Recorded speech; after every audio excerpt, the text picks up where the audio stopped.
I'm making this video to give clarification about two things: the public charge and the affidavit of support, and whether these are still required or not required as a DV lottery winner, diversity visa winners. Are you required to do these kind of things? And what is the status? And also I'll add the issue about the people are calling the sponsor versus the host. Welcome everybody. This is EPM Ernest Professor Makulilo. This will be a very quick, direct message to two things: public charge and affidavit of support in relation to the DV lottery or green card lottery for the winners. Are you required to fill any of these? If today is your first time to come across to this particular YouTube channel, please consider subscribing to this particular channel and share to others so that you can be in a good way, so that you can reach many people, give this kind of education to others. So, let me start with these two forms: public charge and affidavit of support. Affidavit of support is a form starting with the word I-130 or 130 something, any form 130, 134, 180, whatever form number. There is a form with I, and the public charge form has a DS-5540, whatever number it is. So any form with the word DS is a Department of State form. It is under the Department of State, which is responsible for the consulates and embassies around the world. Any form with the word I is the form which is under USCIS, United States Citizenship and Immigration Services, which is under the Homeland Security, different department. What is the relationship between these two departments? One is dealing with you before coming to America, go through the embassy, which is the Department of State. Once you arrived at the airport, you are going through customs and the border protection officers, which is Homeland Security, and everything from there, you are under another department, USCIS, which is under the Homeland Security. Up to that, quick, briefly. So,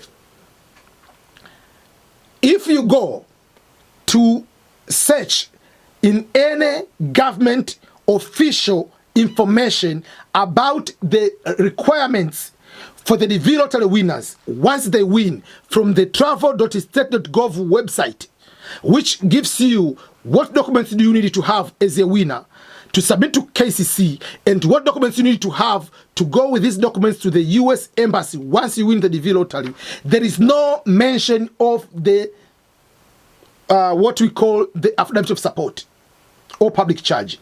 Public charge was introduced in the year 2020, 2019, 2020, but that one was removed by the court order.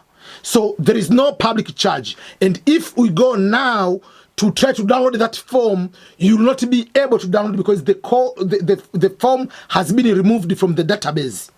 So there is no public charge at all. The affidavit of support has also been removed for people as a requirement to come.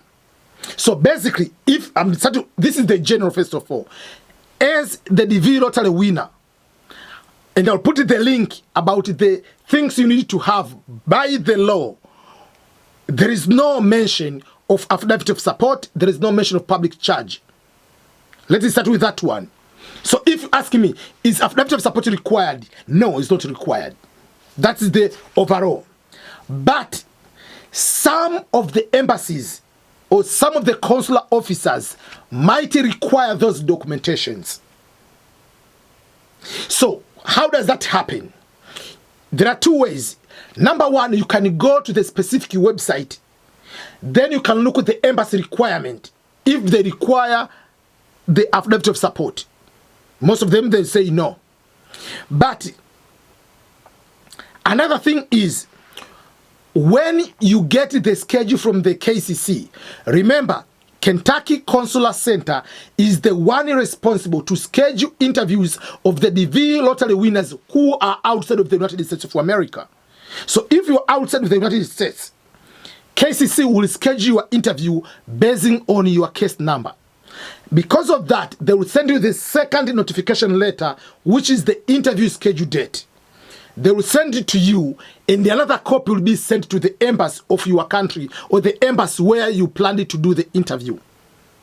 From that particular situation, the embassy will have two things, might do two things. Number one will be to confirm the interview with you and send the PDF letter where they will tell you your interview date. Again, they will remind you the interview date and give the instruction.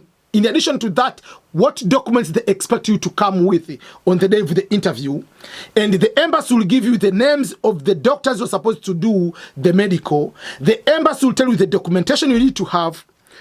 And also, the embassy will also go ahead and try to just make sure that if you want to come with the interpreter, you can, what is the instruction to find interpreter, to go with the interpreter if you don't want to use the English language.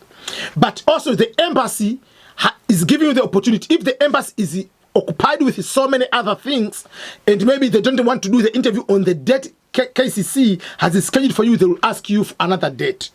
But also you as a person who has interview date, let's say the KCC, they say you want to interview on this date, you want to change, you can ask the official embassy, local embassy where you're supposed to do the interview. You can ask to reschedule. But KCC, once they plan for the interview date, you don't communicate with KCC to reschedule. You deal with the embassy. So I'm going to give the example. This is from Zimbabwe, the embassy in Harare, Zimbabwe. So someone already is the DVLOTTERY winner, has been scheduled. So this is a sample letter of the winner being requested the affidavit of support. It reads as follows.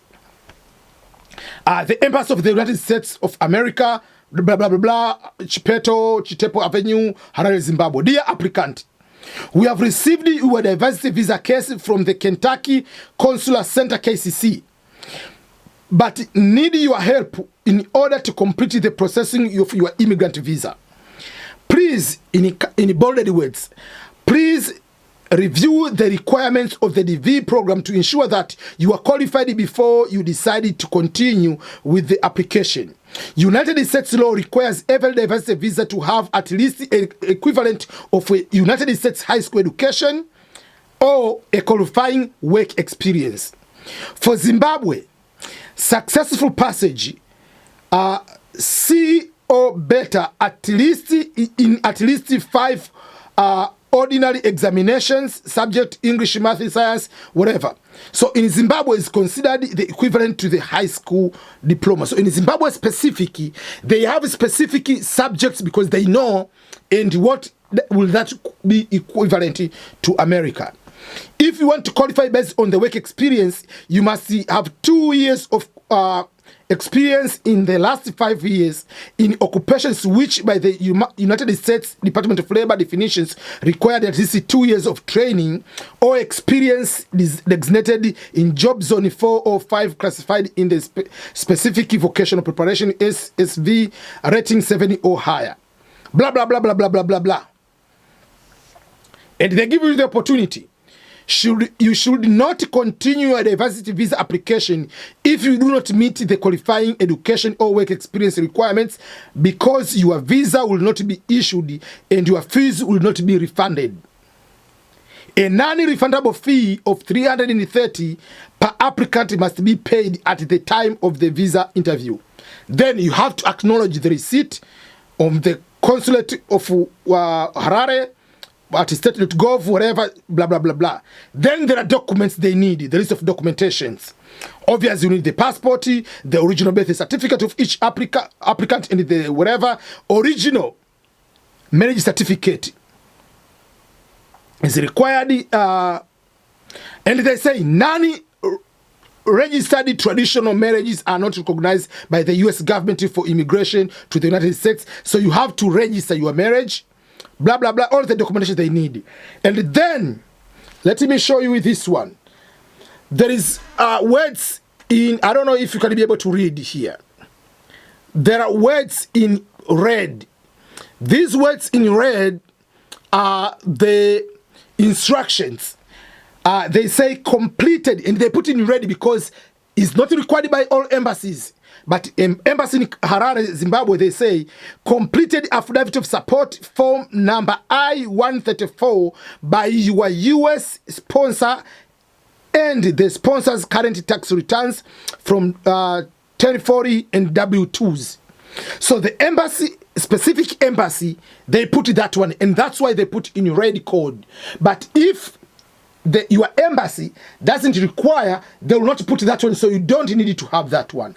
So even though I said you don't need the affidavit of support, 134, I-134, but specific embassy might require that one. So if the specific embassy requires that one, they will tell you in the letter they're going to send to you.